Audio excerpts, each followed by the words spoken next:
It wasn't just ranchers, farmers, and merchants who settled the Big Muddy Valley. Cattle rustlers and outlaw horse thieves saw the potential of this quiet valley between the Canadian and American borders.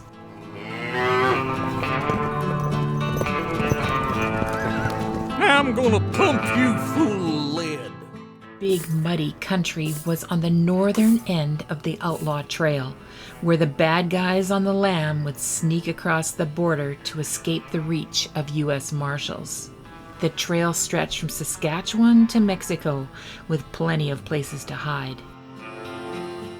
This entrance used to be only big enough for horses to enter through, but over time it's eroded and so it's been replaced by the locals. But the cave is actually quite a bit bigger, and it extends behind me and over my right shoulder. So this is where we can go in here and I can show you where the opening of that tunnel.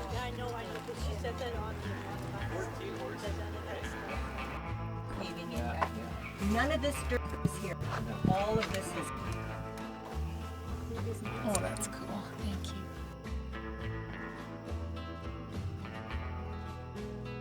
So we're on our way up to where it collapsed earlier.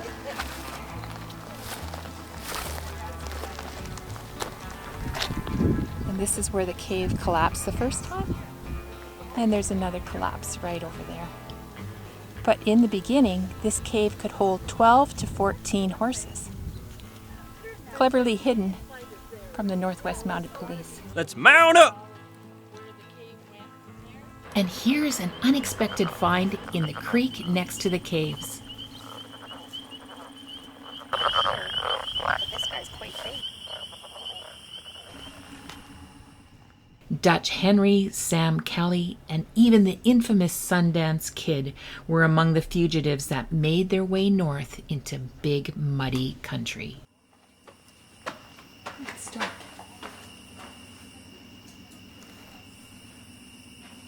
Right there. Okay. Okay. And there's coal back there, and that's just what's been washed out with water. So there's coal isn't that far deep.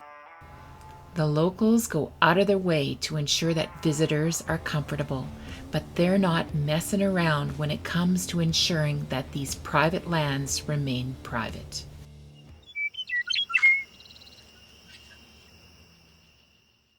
Another attraction in the area is Castle Butte. I highly recommend that you take time to visit. You can climb all the way to the top and the view is amazing.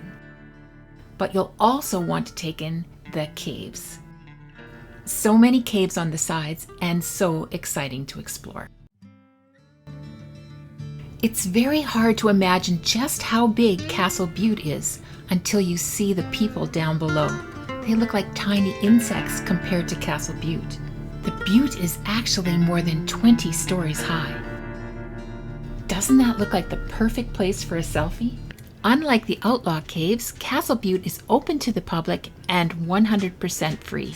Because it's ranch land and privately owned, the Castle Butte is closed to the public from November until after calving season is over.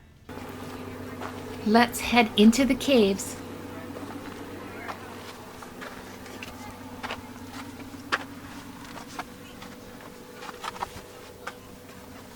How far can I go before I get scared? Oh, I can see light up there. Let's go up top and see if we can't find the spot where the light's coming in.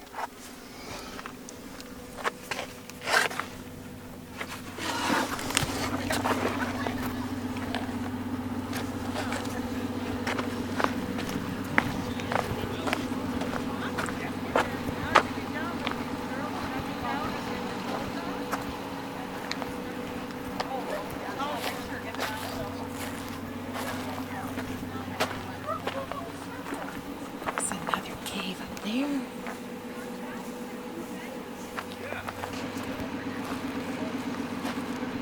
Here's another cave. This one looks a little bit more user-friendly. Everyone's saying it's really cool in here. Oh, I know what they mean by cool. It is cold. I love it in here. Wow. Oh, I wish we had smell-o-vision and you could smell how dry dusty it is. Now I understand why they said that people use these as outlaw caves. This is really cool. Castle Butte is made out of sandstone, sedimentary rocks, sandstone, and coal. Oh, I like this. This is excellent. You can hear the people outside. And then I headed around the backside of Castle Butte. So quiet here. Just hear the insects.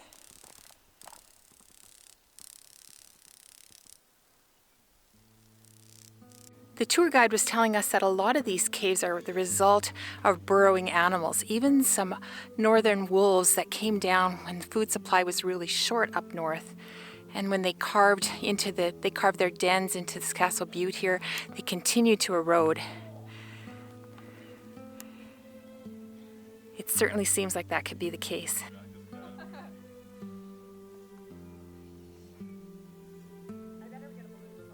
Such great views from up here.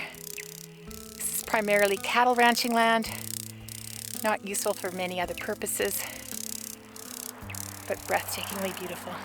That's the road you come in on. This is private land, and you can't come here during calving season. We're on the far east side of the dune, and the morning sun is really picking it up. You can see where the coal seams are really resistant and are protecting it, almost like a cap. And the erosion is only occurring underneath. Look at all the sage. Sage is known as the woman's herb for cleansing and blessing, marking important spaces. It's called smudging. Burn the sage and then take the sage, put it over.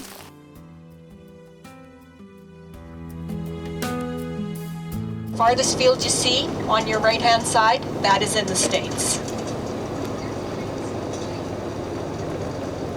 And this is the Circle Y Ranch that we're coming up to. Howdy, partner.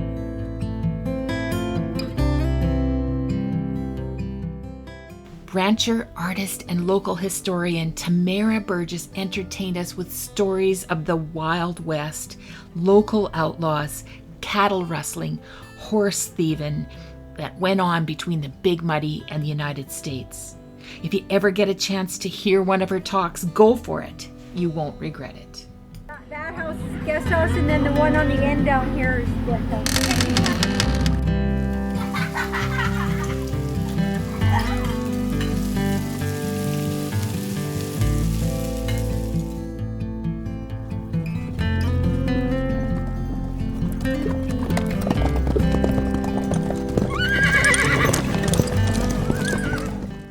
If you'd like to learn more about the Big Muddy history, then check out their books, either at the ranch or on their website. And if all this exploring has you looking for something cool to drink or a really neat souvenir, then the town of Big Beaver is your next stop. We're at Oss General Store, and they say if they don't have it, you probably don't need it. Let's go inside and see what they have.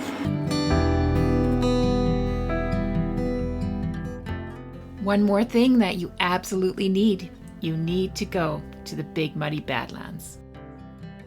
There's another adventure in the area just waiting for you. Just click the link and I'll see you there. Let's mount up.